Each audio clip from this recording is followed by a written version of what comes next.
Assalamualaikum warahmatullahi wabarakatuh. Bertemu kembali dengan saya, Stanul Arifin, Teknik Elektro, Fakultas Teknologi Industri, Universitas Islam Sultan Agung. Pada mata kuliah Sistem Mikroprosesor ini akan kita bahas materi himpunan instruksi di dalam bahasa assembly. Telah kita pelajari bersama sebelumnya, yaitu mode pengalamatan dalam bahasa assembly.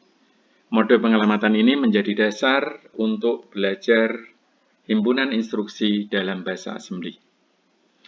Himpunan instruksi dalam bahasa assembly ada 7 kelompok. Yang pertama adalah kelompok instruksi penyalin data, yang kedua kelompok instruksi aritmetik, yang ketiga kelompok instruksi logika, yang keempat kelompok instruksi jam atau lompat, yang kelima adalah kelompok instruksi untuk subrutin, keenam adalah kelompok instruksi lompatan bersyarat, dan yang ketujuh adalah kelompok instruksi proses dan tes. Baik, mari kita mulai dari kelompok yang pertama, yaitu kelompok instruksi penyalin data. Ternyata, kelompok instruksi penyalin data telah kita pelajari. Isinya adalah sama dengan mode pengalamatan, yaitu menggunakan instruksi move. Contohnya adalah move A, B, berarti salin isi B atau register B ke register A. Itu salah satu contoh.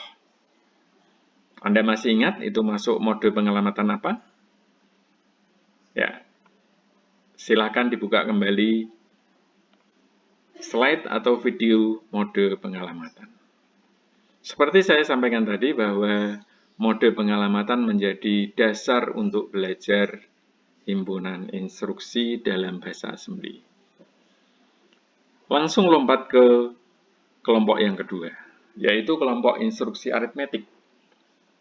Aritmetik, kita ingat bersama bahwa ada penjumlahan atau add, pengurangan atau sub, ada perkalian, multiply, dan ada juga pembagian atau division.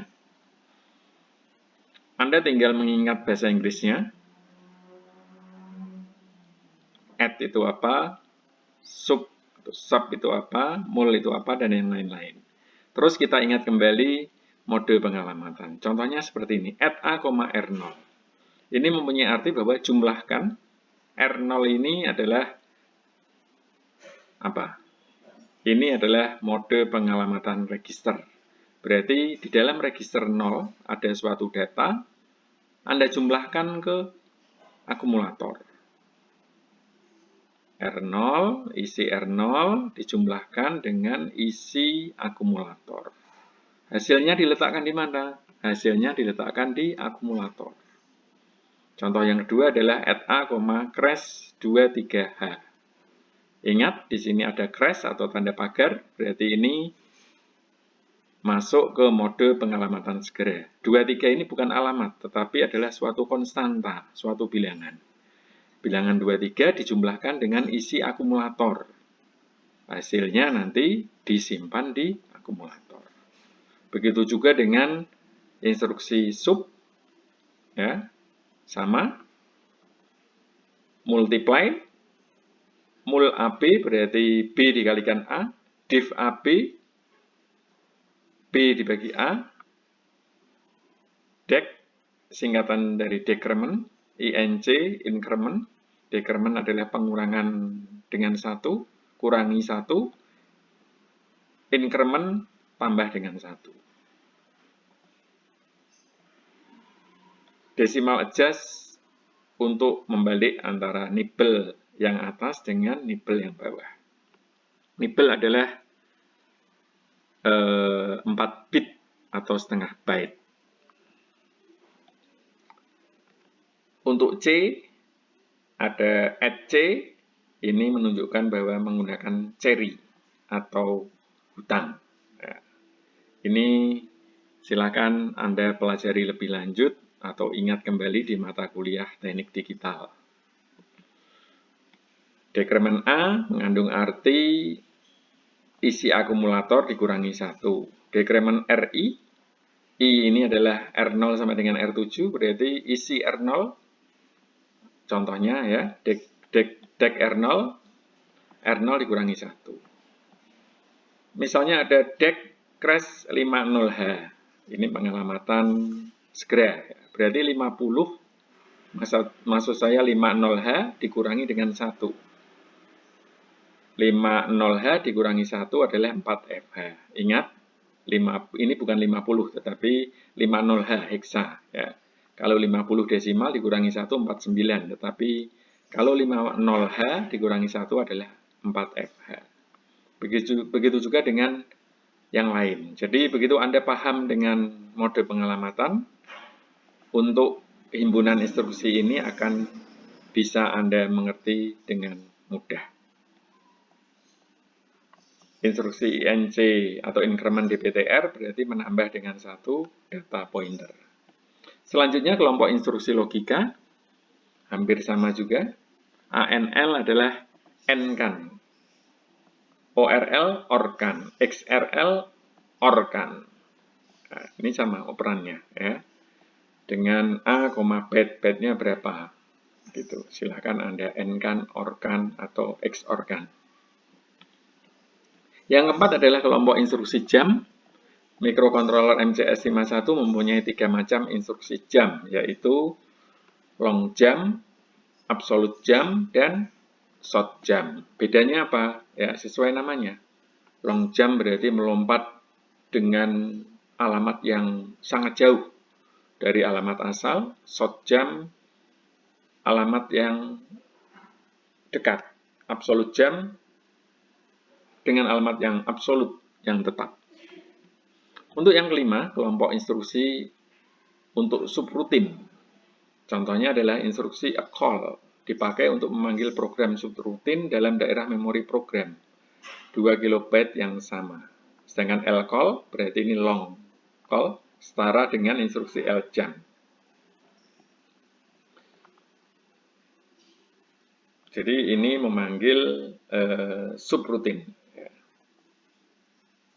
Dengan instruksi LJMP, long jam bisa menjangkau seluruh memori program microcontroller MCS51 sebanyak 64 kilobyte atau 64.000. Sedangkan untuk MCS51 yang lain, maksud saya Atmel 89C1051 atau 2051 ini tidak perlu memakai instruksi lcall. Kenapa? Karena memorinya sangat kecil, memori programnya sangat kecil, sehingga tidak butuh long jam atau lcall. Yang keenam adalah kelompok instruksi lompatan bersyarat. Ini contohnya adalah JZ atau JNZ, jump if not zero atau jump if zero. Jadi jika hasilnya 0 maka lompat. Jika hasilnya tidak 0 maka lompat. Lompat kemana? Lompat ke sini, ke operan yang ditunjukkan. Terus ada instruksi JC. JC adalah jump if carry. JNC jump if not carry. Jadi jika ada carry-nya dia lompat, jika tidak ada tidak lompat. Begitu juga dengan instruksi JB. JB ini jump if byte. Jika dia 1 byte maka lompatlah. JNB sama juga, jika tidak no byte maka lompat. Seperti itu. Kelompok yang ketujuh adalah kelompok instruksi proses dan tes. Contohnya adalah DJNZ. DJNZ ini singkatan dari decrement and jump if not zero. Berarti kurangi dengan 1 dan lompat jika sama dengan 0. Misalnya, contohnya move R0, crash 23H. Ini mengandung arti 23H ini adalah konstanta dimasukkan ke R0. Jadi R0 diisi dengan bilangan 23H. Terus ada perintah DJNZ R0, $. Dolar ini mengandung arti dia melompat ke dirinya sendiri. Jadi DJNZ decrement kurangi dengan 1 dan lompat jika tidak 0. Yang dikurangi mana? Yang dikurangi adalah R0. R0 kurangi dengan 1. 23 dikurangi 1. Menjadi 22H. Jump if not 0. Dan lompat jika tidak 0. Ternyata hasilnya tidak 0. Maka lompat kemana? Ke lompat dolar, ke dirinya sendiri. Jadi ini akan mengurangi dirinya terus-menerus sampai dengan hasil R0 sama dengan 0. Baru kalau hasilnya 0, dia akan tidak melompat ke dirinya sendiri, tetapi akan melakukan perintah di bawahnya atau perintah berikutnya. Contoh yang kedua adalah instruksi CJNE. CJNE, NE merupakan singkatan dari compare and jump, if not equal. Alpha, crash 0AH, tidak sama. Berarti ini compare, bandingkan. Apakah isi A sama dengan 0AH? Jika tidak sama, ya, jump if not equal. Berarti lompat ke satu alamat tidak sama, ke sini. Ya. Misalnya jika ternyata akumulator isinya 0H, maka dia tidak melompat, tetapi akan melanjutkan perintah di bawahnya. Ini adalah CJNE, compare and jump if not equal. Bandingkan dan lompat jika tidak sama. Literatur yang digunakan adalah bukunya Pak Akvianto, Belajar Microcontroller, dan bukunya Pak Malik, Bereksperimen dengan Microcontroller 8031. Terima kasih. Wassalamualaikum warahmatullahi wabarakatuh.